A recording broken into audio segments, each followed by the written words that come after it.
La nuit, je souffre seul dans le silence. Je cherche souvent à discerner ce que j'ai accompli de mieux dans la journée. Et quand parfois je ne trouve pas, je me sens tellement mal.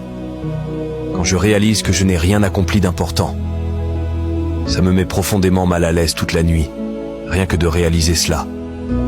Mais cela fait partie de la vie. Il y a des jours où je me sens terriblement mal, comme si le monde tournait loin de moi. Et parfois, je sens le cœur très angoissé. Et quand la journée se termine, je réalise que je n'ai rien accompli d'important. Peut-être que chaque chose a sa raison d'être. Parfois, je me force à faire les bonnes choses, les choix judicieux.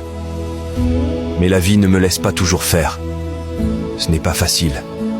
C'est complexe et parfois même profondément injuste. Et quand les autres me regardent, ils me jugent sans même me connaître. Je ne suis pas parfait. On a tous un côté obscur et un côté lumineux alors. Pourquoi me juger ? Nous tombons tous dans des erreurs que l'on regrette avant même qu'elles soient achevées. À ceux qui m'aiment, merci.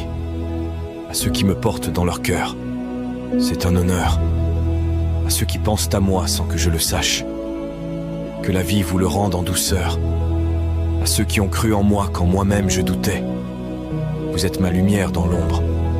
À ceux qui ne m'ont jamais rabaissé, vous êtes la preuve que l'amour vrai existe encore.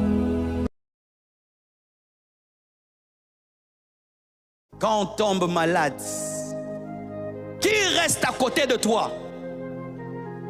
PDG, le jour que tu tomberas malade, qui reste là lorsque tout le monde est parti? C'est la famille.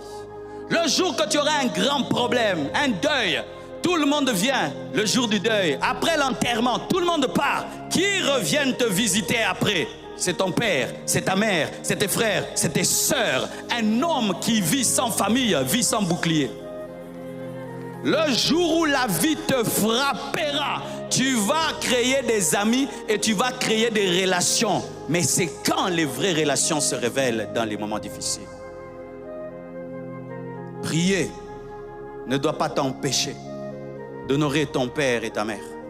Prier ne doit pas t'empêcher de cultiver de bonnes relations avec tes frères et sœurs.